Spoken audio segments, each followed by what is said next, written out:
మీ బట్టలకి సాఫ్టింగ్ ప్రొటెక్షన్ ఇచ్చే సరైన ప్రొడక్ట్ ఎలిమ్ ఫ్యాబ్రిక్ కండిషనర్.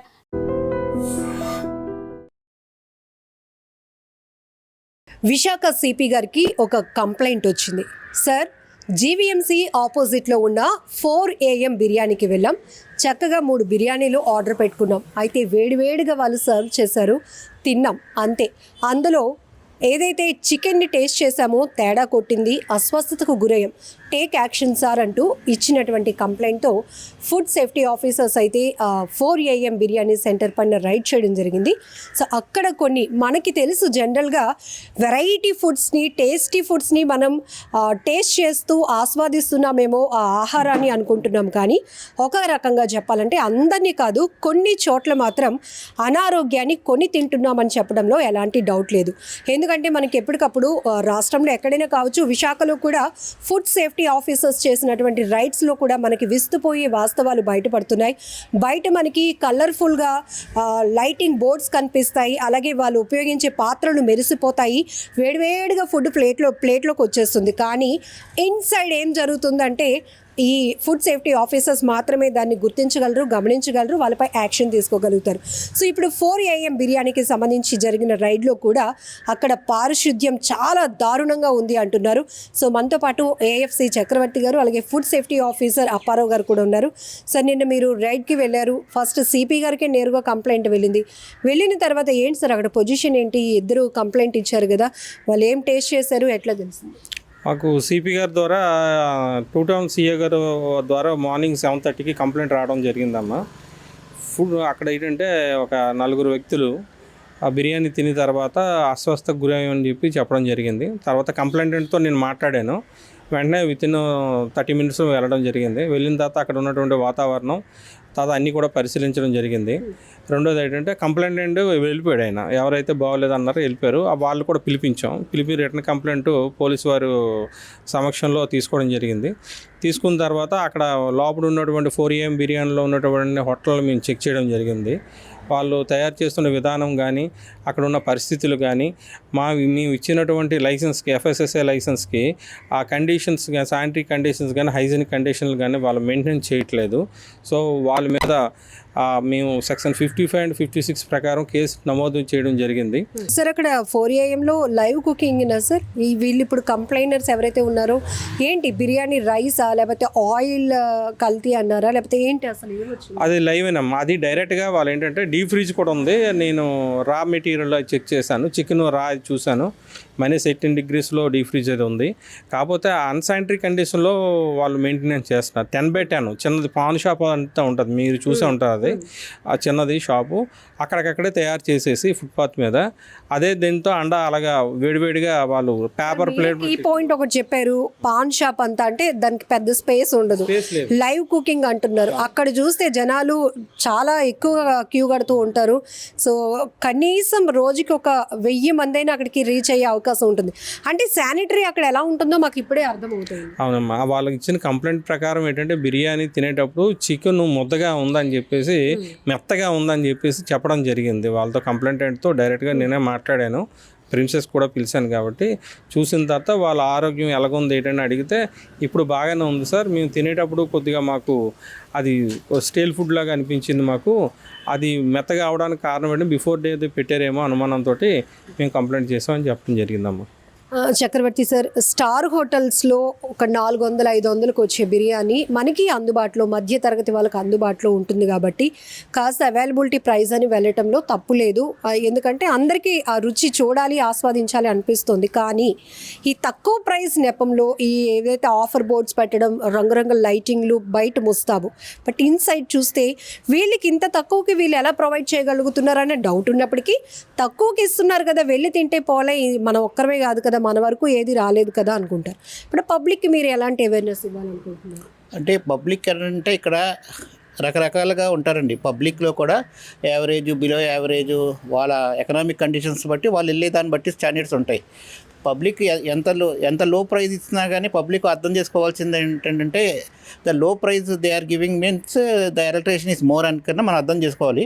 బట్ ఇక్కడ అందరికీ ఒక ఎడ్యుకేటెడ్ పీపుల్కి అర్థమవుద్ది, వీడు తక్కువకి ఇస్తున్నాడంటే సంథింగ్ ఈజ్ గోయింగ్ రాంగ్ అని అర్థమవుద్ది. బట్ ఇక్కడ అన్ఎడ్యుకేటెడ్ పీపుల్, మామూలు కూలీ నాలెడ్జ్ చేసుకునే జనాభా ఉంటారు మన దాంట్లో, అన్ని రకాలు ఉంటారు. వాళ్ళకి అంత నాలెడ్జ్ ఉండదు అన్నమాట. ఏదో మనం బిర్యానీ తింటున్నాం కదా అని ఉంటారు. వాళ్ళకి కూడా మేము చెప్పేది ఏంటంటే తక్కువకు వస్తుందని ఇది కాకుండా అక్కడ శానిటరీ కండిషన్స్ ఎలా ఉన్నాయి ఏంటి అనేది ఒకసారి చూసుకొని తింటే మంచిది. ఎందుకంటే తక్కువకు వస్తుంది అనేసి అంటే ఎవరు డబ్బులు ఎవరు పెట్టరు కనుక they are using colours, they are using something going on అని చెప్పేసి వాళ్ళకు కూడా అర్థమయ్యేటట్టుగా మేము అవేర్నెస్ బయట అంతా చెప్తున్నాము, క్రియేట్ చేస్తున్నాము. ఇంకా ఫర్దర్గా కూడా ఈ ప్రాసెస్ అవుతూ ఉంటుంది. అందులో కూడా ఇక్కడ ఏంటంటే ఎవరిని మాకు ఇక్కడ ఎవరో తెలిసిన వాళ్ళు అలాంటిది ఆ ప్రాబ్లం ఏమీ లేదు. ఎవరు కంప్లైంట్ ఇచ్చినా కానీ we are ready to but to the lack of staff only the one day అటు ఇటుగా ద రైట్స్ జరుగుతుంది తప్ప ఆ యాక్షన్ మట్టుకి చాలా క్లియర్గా ఉంటుంది, చాలా ఫాస్ట్గా ఉంటుంది.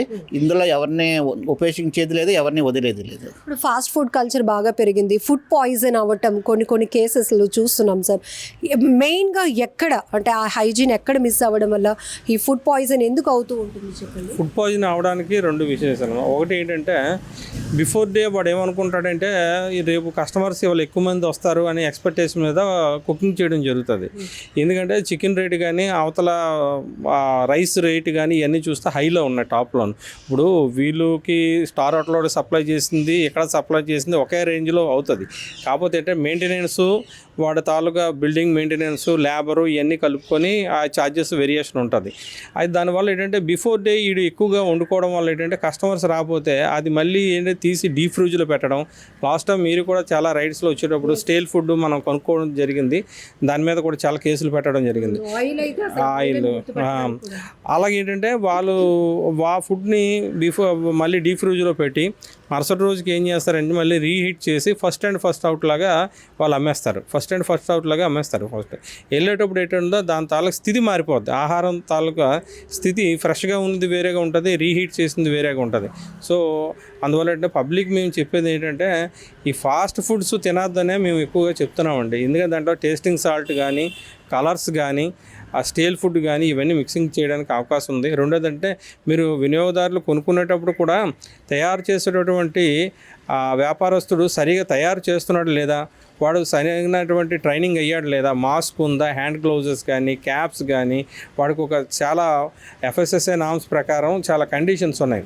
రెండోది అక్కడ ఇచ్చేటటువంటి పరిసరాలు కూడా శానిటరీ పరిసరాలు బాగుండాలన్నమాట. ఈగలు వాడడం కానీ, ఫ్లైస్ కానీ, తర్వాత రోడ్డు మీరు వెళ్ళి ఆఫీసర్స్ కాబట్టి మీరు రైట్స్ చేస్తారు, కంప్లైంట్ ఏవైతే రైజ్ అవుతూ ఉంటాయో దాన్ని పరిగణలోకి తీసుకొని వాళ్ళపైన కేసులు బుక్ చేస్తారు. బట్ యాజ్ ఎ కస్టమర్ ఎవరైతే పబ్లిక్కి వెళ్తారో వాడు తక్కువ ప్రొవైడ్ చేస్తున్నాడు, మనం వెళ్ళామా తిన్నామా వచ్చేసామా, కానీ వాళ్ళని మనం అడగటానికి ఎలాంటి రైట్స్ ఉంటాయి? కస్టమర్కి కన్జ్యూమర్ దీని ప్రకారం వాళ్ళకే రైట్ ఉంది. వినియోగదారు రూపాయి పెట్టి కొనుక్కున్నా సరే కంపల్సరీగా వినియోగదారుడికి హక్కు ఉంది కంపల్సరీగా. క్వాలిటీ ఫుడ్ దానికి తగ్గట్టుగా ఇవ్వవలసిన బాధ్యత షాప్ యజమానికి ఉంది. కంపల్సరీగా కూడా ఫుడ్ విషయంలో మటుకు క్వాలిటీ ఫుడ్డే ఇవ్వాలి. ఇవ్వకపోతే మటుకు వాళ్ళ మీద కఠిన చర్యలు మేము తీసుకుంటాము.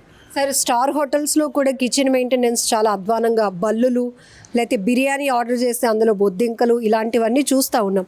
సో ఎవరైనా మీరు ఇప్పుడు అన్నట్టు రూపాయి పెట్టి మనం కొనుక్కున్నా కూడా అక్కడ ఒక రైట్, ఒక హక్కు అనేది ఉంటుంది మన ఆరోగ్యం కాపాడుకోవడం కోసమే.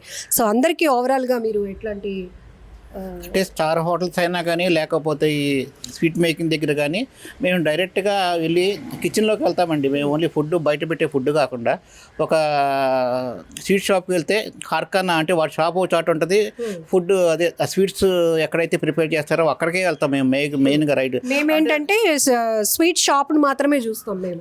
మీరు అక్కడ వరకే చూస్తారు, ఎందుకంటే అక్కడ అద్దాల్లో పెట్టి మీకు అంతా మినరల్స్లో పెట్టేదానికల్లా ఇటు లైట్స్ పెట్టేటప్పుడు ఇదిగా ఉంటుంది. కానీ ఎక్కడైతే వాళ్ళైతే మెయింటైన్ చేస్తున్నారో ఆ కార్ఖానాల దగ్గరికి వెళ్ళి వాళ్ళకి మెయిన్ ఏంటంటే ముందు ఒకసారికి రెండుసార్లు చెప్తాము.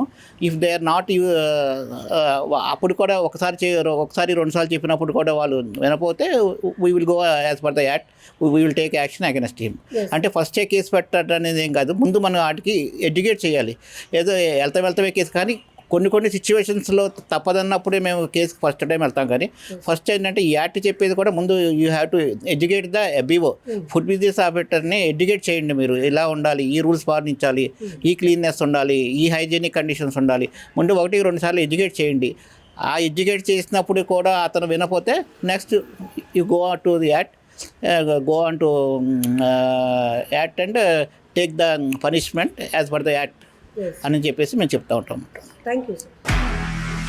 నిజంగా ప్రస్తుతం ఉన్నటువంటి సమాజం దేనికి ప్రయారిటీ ఇస్తుంది? ఆర్థిక సంబంధాల చుట్టూ మాత్రమే తిరుగుతోంది. మళ్ళీ ఎన్నికలంగానే చాలా విరక్తి కలుగుతాం. మంచి అనిపిస్తుంది కదా, లేడీస్ కూడా ఛాలెంజింగ్ జాబ్స్ చేసినప్పుడు చాలా బాగుంటది. ట్రాఫిక్ అసిస్టెంట్స్ గా నియమించిన ట్రాన్స్జెండర్స్ అందరితో సాల్యూట్ చేయించుకుంటున్నారు. ఫుడ్ డెలివరీ ఇవ్వటానికి వెళ్ళినటువంటి డెలివరీ బాయ్ అనిల్ పై కళ్ళ ముందు పెళ్ళండి